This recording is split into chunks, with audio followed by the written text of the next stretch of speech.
Okay, minasan, it's me, Troy. I'm back with another video. This video, as you can probably see in the title that I'll put on after I get done doing all of this, it's gonna be dedicated to mysteries and the people that like to read mysteries, because I sort of kind of gathered a niche or niche site or characteristic of my channel is involved with reading mysteries. So I think that I will gladly take that title, so to speak, and work with it. The next book is Sara Paretsky's Killing Orders. It's the third book in her V.I. Warshawski. You know I can't say this book. I can't say this, her name. Her V.I. Warshawski. Oh, forget it. Just forget it. Mystery series. And I have got to say, Jesus, yes, Lord. Yes, Jesus, this was a good book. Oh, yes, honey. Yeah, what this book is, I gotta go ahead and just talk about what this book is about, because, I mean, the mystery, the PI, the hard-boiledness of it all was stressed so nicely to me. What happens is VI's aunt, Rozan, she's the treasurer of a church, Catholic church, if that matters, but it really doesn't. But what happens is this church decides that they're gonna cash in their bond certificates in order to build a new roof over their church. So when they go in to cash in those bond certificates, they realize that those bond certificates were counterfeit. So what that does is that put VI's aunt under investigation by the FBI and the SEC. So that's when she calls in VI, her private investigator niece, to help her figure out what exactly occurred that caused this problem, and why, you know, to get these people out of her, you know, her ass for something that she didn't do. What really makes it difficult for this case to go is that VI and her aunt, they do not have a good relationship at all, because VI's aunt is holding a grudge against VI's mother, who passed away a long time ago. So it really is difficult for these two to be in the same room, but still, they're family. They have to work together to try to make, to try to clear her aunt's name. What I really like about this book is, you know, I was determined to like Sara Paretsky in any regard. I was determined to like her series. I was determined to like VI in her own right.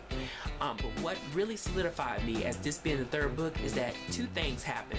One, she really humanized VI in this particular book.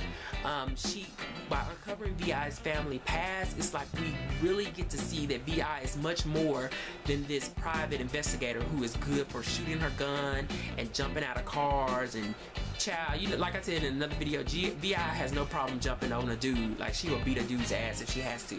But the point is, like I said, is that she humanized VI. So she brought a vulnerability to VI that I really liked, and it helped me attach to VI a lot more in this particular book. So I am so stoked to continue this series.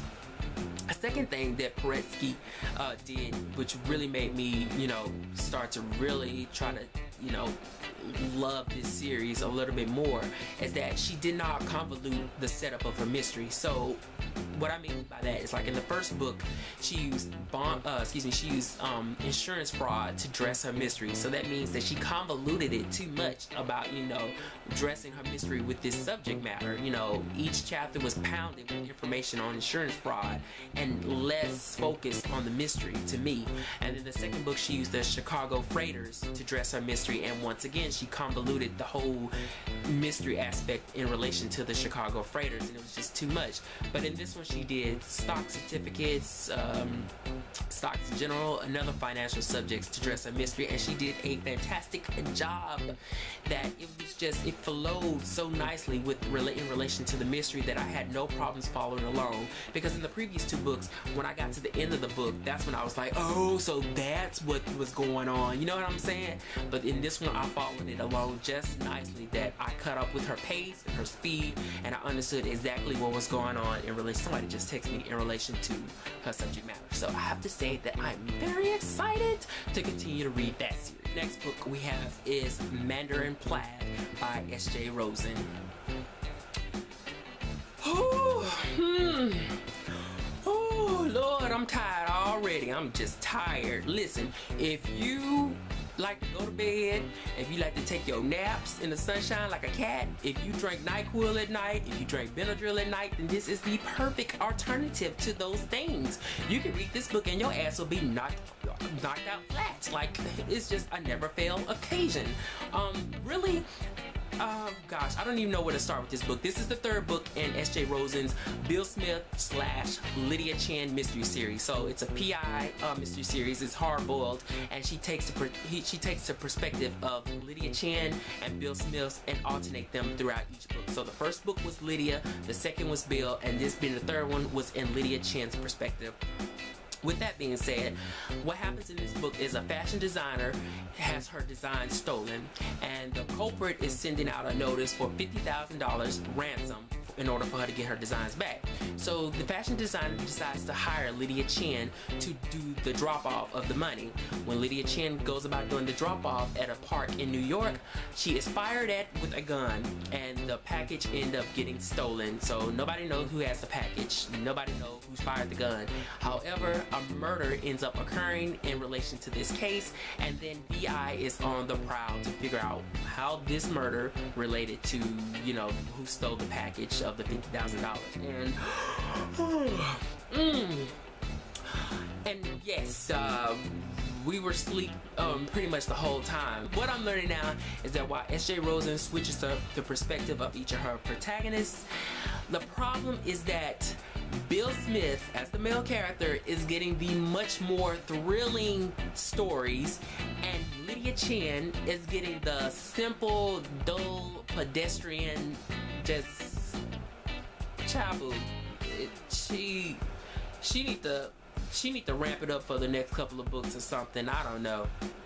But, you know, in all respects, I have to say that I like the series. I think it's rare, like the Ray Shimura series that I mentioned a couple of books forward, that it's rare to find an Asian or an Asian American protagonist who is working in the private investigator field. That right there is gold to me. So I will hold on to this series, but I am praying, S.J. Rozan, when you continue to write this series, please stop giving Lydia Chan these dull pedestrians, like they walking down the street cases. No, I want her to be on her back, rolling across the sewers with a gun and child. Ugh, I'm done. The third book that I have to share is Elizabeth Peters' The Curse of the Pharaohs. This is the second book in her Amelia Peabody mystery series. As I said before, this series, it's a regional mystery. It takes place in Egypt. In this particular book, a wealthy woman named Lady Baskerville decides to hire Amelia Peabody and her husband Emerson to finish off an excavation that her husband was working on. Her husband ended up dying on the excavation of a tomb, and you know, they gotta get their money, so they like, look, y'all gonna have to come up in here and dig this tomb up so we can figure out what's in there, because if there's some gold in there, we need to take that gold and put it towards our lineage so that they can have some money or whatever to, you know, continue being rich. But the whole suite of problems end up occurring as a relation to digging up this tomb, and murders ensue, and so it's up to Amelia Peabody and her husband to figure out who exactly is the culprit behind the murders. What I can say about Amelia Peabody, or actually more specifically about Elizabeth Peters, is that she is very good at humor. It's not the kind of forced or just out there humor.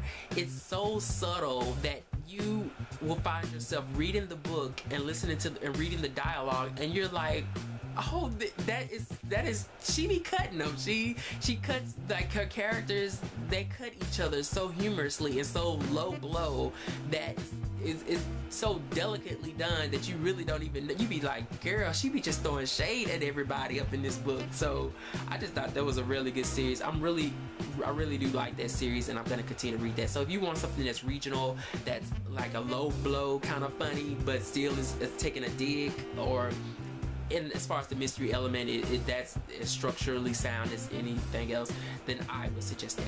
With that being said, I'm going to go ahead and get off of this camera now, because I think it's just time to get off this camera. So I want to say thank you to everybody.